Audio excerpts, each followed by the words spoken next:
안녕하세요. H채널의 한창훈입니다. 반갑습니다. 2019년 3월 2일 비트코인 및 암호화폐 Q&A 시간을 시작하겠습니다. 먼저 댓글로 좋은 의견과 질문, 정보 공유해주신 분들에게 감사 말씀드리고 그럼 이제 바로 시작을 해보도록 하겠습니다. 세무님이 써주셨어요. 현재 코스피가 북한 관련주에 얼마나 치우쳐져 있는가를 보여주는 것 같습니다. 아마 이제 그때 북미 정상회담 결렬되면서 코스피 지수가 1% 넘는 하락을 장중에 하면서 제가 그때 이제 그 부분을 말씀드려서 아마 그 얘기를 해주신 것 같아요. 앞으로 얼마나 북한에 휘둘릴지 상상이 안 가네요. 그리고 하루빨리 국내 메이저 거래소가 신규 계좌가 열리면 좋겠습니다. 아는 지인분들도 가상화폐에 투자하고 싶어도 못한다고 아우성입니다. 써주셨는데, 일단 제 주변에 계신 분들은 제가 이제 암호화폐 이렇게 해야 된다 얘기를 해도 사실 한 귀로 듣고 한 귀로 흘리는 경우가 많거든요. 근데 아마 세모님 주변에 계신 분들은 굉장히 똑똑한 분이시든지 아니면 전생에 나라를 구하신 분들 같아요. 예, 지금 이렇게 신규로 들어온다는 건 굉장한 기회인 것 같습니다. 다음에 이제 샘킴님이 써주셨어요. 언제나 방송을 시청하는 애청자입니다. 글은 처음 남기지만요. 예, 4차 산업의 핵심 기술로 꼽히는 것은 많은 것들이 있으나 3대 기술로 AI, 그리고 IoT, 빅데이터가 꼽힙니다. 이들은 다들 소프트웨어 기반의 기술입니다. 블록체인이 각광을 받는 이유가 여기 있습니다. 블록체인 기술을 한마디로 정의하기는 어렵지만 그래도 해보자면 일종의 데이터 레코딩 기술입니다. 데이터 레코딩 기술. 그리고 이제 이 데이터 레코딩을 어떻게 보면 만들어내고 이거에 이제 가치를 부여해서 우리가 가치를 주고받을 수 있는 그 가치가 만들어진 게 이제 암호화폐가 될 수 있겠죠. 이를 이제 분산형으로 저장함으로써 해킹으로부터 안전하고 또한 신뢰성을 확보하게 되는 기술이라고 볼 수 있죠. 예, 그래서 이 블록체인 이 기술을 정의 내리는 거는 아마 이제 좀 다양한 정의를 내리더라고요. 비트코인도 마찬가지고요. 여러 가지 이제 시각에서 볼 수 있다. 그리고 이제 지금 샘킴님은 블록체인을 아까 말씀드렸던 것처럼 데이터 레코딩 기술로 이제 보신 겁니다. 거기에 분산형으로 해킹으로부터 안전하게 신뢰성을 확보하고요. 위에서 언급한 3대 핵심 기술 AI, 인공지능하고 이제 IoT, 사물 인터넷 그리고 이제 빅데이터 이 세 가지 이거에는 바탕에는 데이터를 주고받는 데이터베이스가 있어야 된다. 이 세 가지가 있어야 되고, 따라서 이제 블록체인 기술은 이 기술들의 바탕을 제공할 수 있게 되는 겁니다. 예를 든다면 훌륭한 집을 짓기 위해서 털을 마련하고 닦아야 하는 것과 마찬가지입니다. 아직 블록체인은 속도, 확장성에서 그 효율성이 매우 떨어지지만 비트의 라이트닝, 이더의 라이덴, 샤딩 등의 발전을 통해서 이를 극복할 것으로 이제 보여집니다. 그리고 퍼블릭 블록체인은 암호화폐와 한 페어입니다. 보상 없이 온전한 생성의 증명을 위한 컴퓨팅 자원을 제공할 수 없기 때문입니다. 근데 이제 이 부분도 사실 의견은 굉장히 또 달라지더라고요. 그러니까 어떤 분들은 그 보상 없어도 암호화폐 없어도 이거 돌아간다. 이렇게 퍼블릭에서도 그런 얘기 하시는 분들이 있던데 어찌됐든 그거는 이제 각자 의견이니까 그런 의견이 있다고 저는 볼 수는 있습니다. 저는 이제 그렇게는 보진 않아요. 저는 퍼블릭이든 프라이빗도 결국엔 보상이 들어가는 거다라고 보고 있습니다. 말로는 보상이 안 들어갔다라고 얘기하지만 프라이빗도 어찌됐든 보상이 안 들어갈 수 없다. 그 회사에서 직원들한테 급여를 주든 뭘 하든 그게 이제 어떤 형태가 좀 바뀐 것 뿐이지 보상은 들어갔기 때문에 그 시스템이 만들어지고 돌아가는 것이다 라고 보고 있습니다. 이렇게 설명을 드리고 넘어가도록 할게요. 이 지금 금은동님하고 차이롱님은 지난 시간에 이제 했던 부분입니다. 먼저 땡겨서 했었어요 그때. 그리고 이제 막방님이 써주셨는데 돈 벌어 자랑할 수 있는 날이 빨리 왔으면 좋겠습니다. 전 지금 마음 같아선 필요한 만큼만 놔두고 많이 나눠주고 싶어요. 단 피가 섞인 가족들한테요. 가족들한테는 많이 나눠주면 좋습니다. 왜냐면 같이 이제 어떻게 보면 어려서부터 이제 고생하고 했기 때문에 여러분들 이제 가족들한테는 많이 나눠주시고, 대신 이제 자랑하시는 거는 제가 지난번에 이제 다른 분들도 얘기해 주셨지만 이거 자랑해봤자 사실 돌아오는 건 누가 그랬죠 그때 기쁨을 나누면 질투가 되고 슬픔을 나누면 약점이 된다고 얘기를 해주셨었는데 그런 것과 연관돼서 이렇게 또 생각해 볼 수 있는 것 같아요. 뭐냐면 돈 벌었다라고 얘기를 하면 주변에 이제 도둑만 꼬이고 또 이렇게 해킹하려고 하는 사람들만 생길 수도 있는 거고요.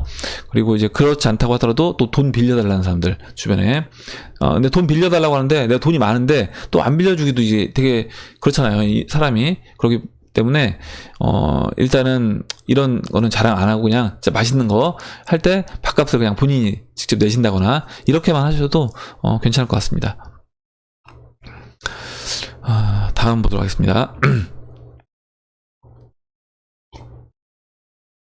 예. 김현숙 님이 써주셨는데, 트럼프 탄핵 위기가 연말쯤에 이슈가 되면 자기 자산 보호 차원에서 내려올 것으로 예견해 봅니다. 아니면 어느 나라와 전쟁 이슈를 만들 수도 있겠지요. 예. 뭐 이거는 사실 뭐 충분히 가능한 시나리오라고 이제 보고 있습니다. 지난번에 이제 그때 제가 어제 영상에서도 말씀드렸던 것 같은데, 트럼프 입장에서는 트럼프는 어찌됐든 지금 현직은 대통령이지만 사업가잖아요. 대통령 이전에 사업가고, 당연히 그동안 자기가 평생 일궈온 그 사업을 한순간에 만약에 잃는다라고 하면 그것만큼 견디기 어려운 건 없을 거다라고 보고 있습니다. 그래서 만약에 자기가 여기서 대통령직을 유지하는 게 자기한테 유리한지, 아니면 여기서 대통령직을 포기하고 차라리 다시 사업가로 돌아가는 게 유리할지를 판단할 거다. 그래서 그게 이제 유리하다고 판단이 되면 대통령직도 저는 포기할 거라고 보고 있습니다. 그렇게 됐을 때는 당연히 뭐 탄핵이 아니라 그런 이슈만 나온다고 하더라도 굉장히 이제 이 주식시장 요동을 칠 거고, 그 요동을 치면서 맞물려서 암호화폐 시장도 굉장히 큰 어떤 변동성을 보일 거다. 암호화폐 시장에서는 긍정적인 부분으로요. 그렇게 이제 보고 있습니다. 그리고 나일강님이 코스피 차트는 선형 혹은 로그 어떤 걸로 보나요? 이렇게 얘기해 주셨는데, 뭐 그때그때 필요한 걸로 봅니다. 물론 이제 대부분 장기 차트는 로그를 적용해서 보고 있어요. 다음 이제 김대영님이 써주셨는데, 핵은 미국보다 주변 국가에 더 위협적으로 보입니다. 북한은 동해 앞바다에 미사일 발사 실험했을 때 일본 입장을 생각해보세요. 중국도 한번 생각해보세요. 사드 설치하는 것도 한국과 단절까지 말하던 중국입니다. 이거 보면 참 중국 웃긴 것 같아요. 지들은 우리나라한테 어떻게 보면은 핵미사일을 겨냥해 놓고 있으면서, 물론 이제 말은 또 그렇게 하겠죠. 미군 기지가 거기 있기 때문에 뭐 그렇게 한다라고 얘기할 수도 있겠지만, 어쨌든 우리나라 땅이잖아요. 우리나라 땅 안에 이제 미군 기지가 있는 건데, 그렇게 하면서 우리나라도 이제 방어용 목적으로 설치하는 거에 대해서는 완전 난리를 피니까 그 부분에서 참 이해가 안 됩니다. 그런데 이제 중국은 북한이 핵을 가지고 있는 걸 아무 말을 못하고 있습니다. 중국 입장에서도 북한이 하루빨리 핵을 없애는 것이 중국 입장에서 유리하다고 봅니다. 이것을 이제 트럼프와 이야기 안 했을까요? 트럼프 입장에서는 밀당을 해서라도 한국과 북한을 도와주는 척 하지 않나 생각이 듭니다. 얼마 전 우리나라 함정에서 일본의 레이더 한번 쏘고 난리치는 거 보고 참 우리나라 힘이 없구나 생각했는데, 북한 핵은 주변 국가에 정말 위협적으로 느낄 것입니다. 예, 이제 뭐 국제 이런 데서는 뭐 각 나라 대 나라 기준으로 본다라고 하면 일단 힘이 가장 중요한 것 같습니다. 사실 뭐 미국이 항공모함 끌고 왔을 때 생각을 해보면 북한 당연히 김정은 이제 쫄았겠지만 김정은뿐만 아니라 중국도 굉장히 위협적으로 느꼈을 거예요. 그래서 중국 입장에서도 사실 북한에 핵이 있다라고 하면 또 언제든지 미국이 또 항공모함을 끌고 와서 동해 앞바다에 서해 앞바다에 이렇게 논다라고 하면 중국 입장에서 그거 자체만큼 싫은 게 없을 겁니다. 그렇기 때문에 각 나라별로, 우리나라도 마찬가지고 자주국방 해야 된다고 보고 있고, 물론 자주국방이 지금은 우리 스스로 이제 안 되니까 어떻게 보면 미국의 도움을 받는 거죠. 미국의 도움도 받으면서 할 필요가 있다라고 보고 있습니다. 뭐 약간 이건 정치적인 얘기이기 때문에 사실 깊이 있게는 제가 얘기하지 않을게요. 이거는 이제 의견차가 다 있을 수 있기 때문에 이렇게 하고 넘어가도록 하겠습니다. 그리고 다음에 그 카이로스님이 스테이블 코인으로 거래량이 늘어나는 코인을 어디서 확인하나요? 탈비트가 돼가는 코인 이렇게 써주셨는데, 테더마켓에서 보셔야 되겠죠. 그리고 만약에 트루 USD 마켓이 뭐 만들어진다, 제미니 거래소에서 제미니 거래소 코인, 제미니 스테이블 코인으로 거래되는 그걸 다 확인해 봐야 되기 때문에, 이거를 뭐 한눈에 다 종합적으로 이제 보는 거는 쉽지 않아 보입니다. 그래서 뭐 만약 업비트를 기준으로 한다라고 하면 업비트 그 테더마켓에서 각 코인들, 테더마켓에 다 또 코인들이 등재해 있는 게 아니기 때문에 그 부분에서 이제 확인하기 쉽지 않을 것 같고, 지금 이제 그 다음에 써주셨는데, 혹시 제가 이걸 몰라서 지금 답변 안 드렸는데요. 코인 마켓캡에서 스테이블 코인으로 거래량이 늘어나는 코인을 확인할 수 있는지, 그걸 이제 혹시 아시는 분이 있으면, 뭐 코인 마켓캡이 아니라고 하더라도 스테이블 코인 로 각 거래소에서 하나씩 살펴보는 거 말고 다른 방법으로 뭐 이런 걸 이제 종합해서 데이터를 모아놓은 그런 거래소가 있는 걸 아신다라고 하면 그 부분을 한번 정보를 공유해 주시면 감사하겠습니다. 예, 그리고 그 다음에 이제 TV님이 써주셨어요. 흔히 말해 고점에 물린 시체, 이분들이 존재하는데도 전고점을 돌파가 가능한가요? 그런 가격의 원리가 헷갈리면서 그러네요. 이렇게 쓰셨습니다. 그래서 보시면 일단 전고점에 그 시체들을 어떻게 치울 것인가, 이 부분이 이제 고민이 되죠. 이것 때문에 이제 상승장 20,000달러 못 넘어갈 거다, 이렇게 얘기하시는 분들도 있습니다. 그러면 예전에 이제 1,000달러 넘어가고 1,300달러, 이때는 안 그랬겠느냐? 이때도 마찬가지였다는 거죠. 비트코인 이때도 1,000달러, 1,300달러 넘어가서 야, 비트코인 다시 이제 한 150달러까지 빠졌을 때 비트코인이 다시 1,000달러를 넘어갈 수 있을 것인가? 야, 그 시체들 때문에 넘어갈 수가 없다. 2017년에 리플도 마찬가지였어요. 2017년에 리플도 그 얘기를 똑같이 했었습니다. 그때 보면 2017년도에 이제 리플이 우리나라 이제 비싸면서 막 거래량이 터지면서 프리미엄이 붙어서 막 900원까지 이제 올라갔었어요. 그리고 이제 빠졌죠. 빠져서 거의 뭐 180원까지 빠졌습니다. 이렇게 빠지고 나서 사람들 얘기했던 게 리플은 500원 넘어가기도 이제 힘들 거다 라고 얘기했고, 그 이후로 얘기했던 게 지금 이 부분이에요. 그 안에 물려있는 시체가 500원대도 너무 많고, 특히 뭐 900원 고점에도 많고, 이렇기 때문에 이거 시체 다 치우고 못 간다, 이 얘기를 했고, 아마 넘어가더라도 뭐 10년은 걸릴 거다, 이런 얘기를 했었습니다. 근데 그때 아마 기억해 보시면 아실 거예요. 2017년 말에 그냥 가뿐히 넘어갔습니다. 넘어간 이후, 근데 오히려 이제 그 전에 그 위에 있던 물량들을 그 전에 거의 대부분 털리더라고요. 무슨 얘기냐면 500원, 900원에 물려있던 분들 있잖아요. 그 물량이 어디서 털리냐면 200원에서 250원 이 사이에서 다 털립니다. 이 사이에서 다 손절하거나 다른 코인으로 가거나 다 털려요. 그렇기 때문에 그 위에 있던 시체들은 미리 내려와서 아래에서 다 청소가 된다. 네. 좀 어떻게 보면 약간 이상한 얘기처럼 시체가 청소가 된다라고 하니까 이상한 얘기처럼 들릴 수 있는데, 그 매물이 다 소화가 된다라고 이제 보시면 될 것 같습니다. 그러니까 뭐냐면 사람들이 내가 뭐 500원에 했으니까 500원에 나 무조건 판다, 물론 이런 분들도 있지만 사람들이 이제 버티다 스트레스 받고 하다 보니까, 야, 그럼 나 그냥 이 가격에서 팔래 라고 생각하고 500원에서 그걸 내려서 뭐 200원대 판다거나 250원에 판다거나 이런 식으로 이제 매도를 한다라고 보시면 될 것 같아요. 그리고 네, 금은동님이 러시아 가스관 끌어오는 게 힘들게 된 듯 하네요. 앞으로도 힘들 것 같아 보이고, 미국과 러시아가 유럽에서 가스 전쟁 벌이는 중인데 북한 제재 풀어주면 한국은 북한을 통해 가스 끌어오는 게 제일 먼저 할 것이고, 어찌 보면 당연한 건데 에너지 빈국이라 강대국의 이해 관계 때문에 항상 눈치를 보며 사는군요. 언제쯤 진정한 대한 독립이 오려는 건지.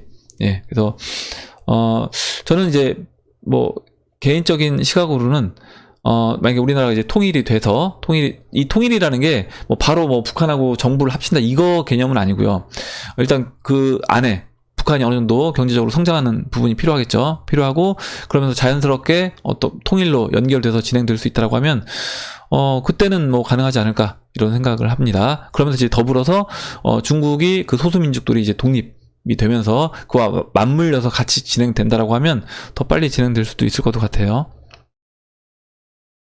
예, 그리고 그 다음에 이제 안무개님이 써주셨는데, 원화 가치가 내려간다면 부동산 시장도 같이 하락할까요? 예, 원화 가치가 물론 뭐 조금 내려가는 거 말고요. 아까 제가 보여드렸던 차트 생각해 보시면, 원화 차트가 달러 대 원 차트에서 달러가 가치가 올라가는, 그러니까 1달러가 1,000원에서 막 2,000원 이렇게 올라갔던 그 시기를 보면 항상 금융위기, 뭔가 경제적으로 불안한 상황이었을 때입니다. IMF 때 마찬가지고요. 경제위기 때. 그럼 그럴 때 부동산 시장은 어땠냐? IMF 때도 마찬가지고 2008년 서프라임 때도 부동산 시장은 같이 하락했습니다. 같이 하락했기 때문에 그렇게 생각한다라고 하면, 원화 가치가 빠진다라고 하면 당연히 부동산 시장도 같이 하락할 수 있다. 왜냐면 외국인들 입장에서 한번 생각을 해보세요. 외국인들 입장에서는 원화 자산을 빨리 처분해야 됩니다. 원화 자산 빨리 처분해야 되기 때문에 원달러 가치가 달러가 올라간다라고 하면, 그래서 그런 매도 물량이 나올 수밖에 없는 거예요. 그래서 초기에 그런 매도 물량이 나오면서 매도가 매도를 부르고, 거기에 추가적으로 마지막으로 이제 어떻게 보면 마진 썼던, 뭐 대출 써서 부동산 샀던 이런 투자자들이 내놓는 거죠. 막 경매로 물건이 쏟아져 나오면서 가격이 계속 떨어지게 됩니다. 이렇게 충분히 떨어지고 나고 달러 가치가 충분히 올라가고 나면 그때 반대 포지션을 짜는 거죠. 외국인 입장에서는 반대로 다시 달러로 국내에 있는 헐값이 된 알짜 자산들을 산다. 이렇게 이제 보시면 될 것 같습니다. 예. 다음으로 이제 금은동님이 질문해 주셨는데, 예, 브렉시트 기사 이제 유심히 보고 있는데, 영국이 자존심을 접고 국민 투표까지 가서 다시 없던 일로 할 것인지, 다들 이제 브렉시트가 돼서 비트 떡상하길 기대하고 있는데 어떻게 보냐, 이렇게 써주셨고, 제가 지난번에 일단 저는 이제 확률적으로 뭐 100%는 당연히 안 되는 거고요. 확률적으로 봤을 때 굉장히 희박하다. 브렉시트가 취소가 돼서 다시 영국이 유로존으로 들어가는 건 확률적으로 굉장히 희박하다라고 보고 있습니다. 그 이유가 지난번에 제가 사파 말씀드렸잖아요. 지금 유로존은 그걸 이제 영국에서 모를 리가 없다는 거죠. 유로존은 지금 이탈리아도 그렇고 뭐 프랑스도 뭐 그 맨날 노란 조끼 운동으로 시위하고 있고요. 그리고 이제 유로존을 나오고 싶은 그런 국가들이 꽤 있습니다. 그런데 여기서 그 떨어지고 있는 폭포수에서 큰 배에서 영국만 지금 작은 보트를 타고 탈출해서 지금 도망가고 있는 거예요. 역으로 도망가고 있는데 여기서 지금 큰 배는 그 폭포수 아래로 떨어지기 직전입니다. 이 상황에서 다시 영국이 그 폭포수로 떨어지기 직전에 배로 올라탄다? 저는 이거는 이제 자살행위다 라고 보고 있고, 영국에 결국 이제 금융세력이 이제 본거지가 있잖아요. 그렇다라고 보면 영국이 그런 판단은 하지 않을 거다라고 보고 있습니다. 저는 이제 그래서 브렉시트는 되는 거고, 노딜로 될 거냐 아니면 어느 정도 합의가 되고 브렉시트가 되느냐, 이제 그 부분을 이제 보고 있는 거죠. 그리고 다음 이제 SY님 써주신 거.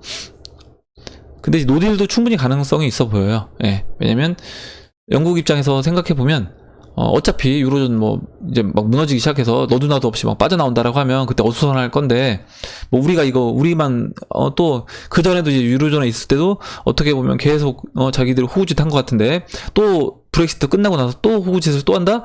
이렇게는 하지 않으려고 할 것 같다. 예. 물론 이제 영국도 그 부분에서 타격을 일정 부분 받긴 하겠지만, 그래서 오히려 이제 노딜 브렉시트가 조금 더 확률은 높지 않나라고 보고 있습니다. SY님이 써주셨어요. 학생이라 암호화폐에 소액 투자를 하고 있는데요. 몇 년 내로 경제 대공황과 암호화폐 폭등이 맞물린다면 그때도 암호화폐는 2017년처럼 고점을 찍고 폭락할까요? 아니면 달러와 원화, 위안화 등을 대체하여 정말로 신화폐로 기능을 할까요?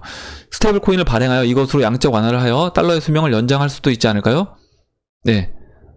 양적 완화를 해서 연장한다.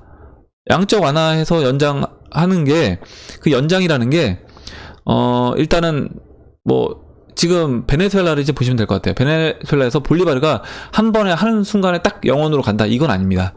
한 번에 어느 한 순간에 0원으로 가지 않고 그 중간에도 계속 쓰이면서 어떤 새로운, 지금 물론 볼리바르가 있어도 그 가치 역할을 제대로 하지 못하죠.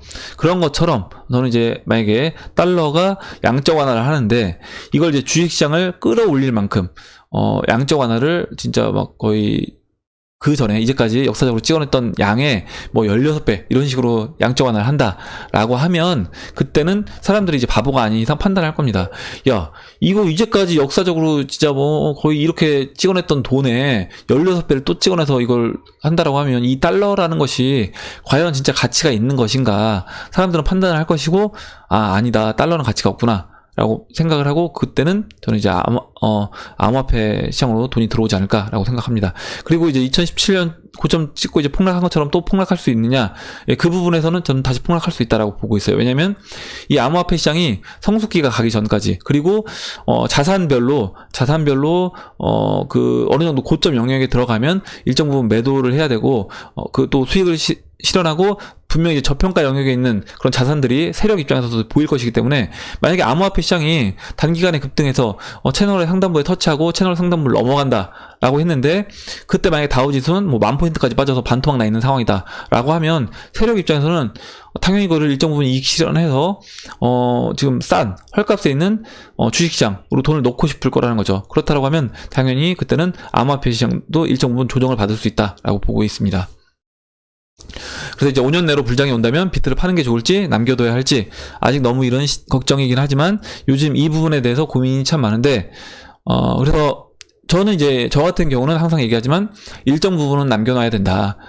남겨놔야 되는 이유는 뭐냐면 상황이 어떻게 돌아갈지 모르기 때문에 각국 중앙은행이 어떤 판단을 해서, 만약에 진짜 중앙은행이 야, 우리 안 되겠다, 돈 찍어내서 그냥 주식시장 그냥 다 사버리자 라고 해서 그 돈의 가치를 끌어올리기 시작하면 아마 그때는 암호화폐 시장도 거의 조정 없이 그냥 슈팅 날 겁니다. 그렇게 되면 이제 하이퍼 인플레이션으로 바로 가는 거예요. 그러면 이제 하이퍼 인플레이션으로 간다라고 하면 내가 근데 야 이거 비싸니까 여기서 매도해서 이렇게 하자? 그렇게 할 수 없다는 거죠. 그때는 당연히 일정 부분 홀딩을 해서 갖고 가야 되는 거고 그러니까 이거를 어떻게 딱딱 하겠다라는 거는 각국 이제 중앙은행, 우리나라는 뭐 한국은행, 그리고 당연히 우리나라는 달러가 이제 기축통화다 보니까 미국 페드에서 어떤 정책을 펴느냐 이 부분도 이제 관심 있게 이제 봐야 되는 거고요. 그래서 그런 걸 보면서 투자 결정을 해야 된다 이렇게 이제 보고 있습니다.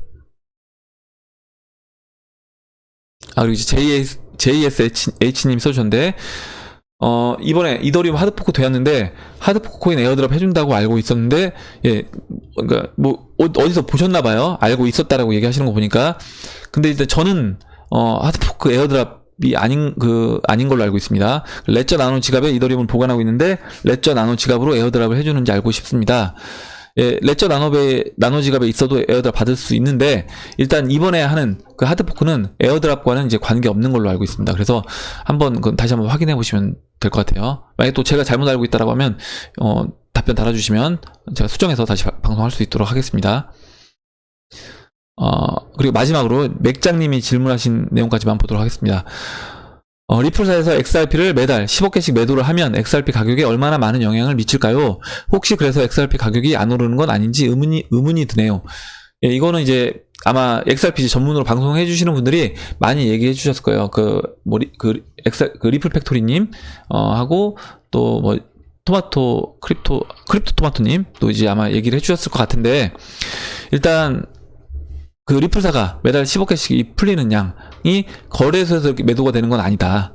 물론 거래소에서 매도가 되는 게 있는지는 모르겠지만 저는 그렇게 알고 있습니다. 거래소에서 매도가 되는 게 아니라 만약에 어떤 뭐 기관이나 은행이 이거 우리 주식시장에서 이제 블록딜이라고 하잖아요. 내가 뭐 2억 개를 한 번에 사겠다, 3억 개를 한 번에 사겠다라고 하면 그렇게 판매를 하고 그리고 나머지는 리플사가 이제 보관을 하고 있는 걸로 알고 있습니다. 만약에 이거를 시장에서 거래소에서 나올 때마다 다 팔아서 자기들이 쓴다라고 하면 이거는 뭐 당연히 얘기하셨던 대로 리플 가격에 영향을 줄 거라고 보고 있고 그들도 그 리플사 직원분들도 이 내용을 당연히 알고 있기 때문에 그렇게 하지 않을 거라고 이제 보고 있습니다. 예.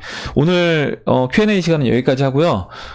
그러면 오늘 나온 얘기들 중에 뭐 여러분들 궁금하신 거 그리고 여러분들 의견 그리고 또 같이 나누고 싶은 정보가 있으시면 그 부분들 이야기를 해주시면 같이 얘기해보는 시간을 가져보도록 하겠습니다. 오늘 영상이 도움이 되셨다면 좋아요와 구독 버튼 그리고 알림 종 버튼을 눌러주시고 댓글 남겨주신 분들한테 다시 한번 감사 말씀을 드리겠습니다. 감사합니다.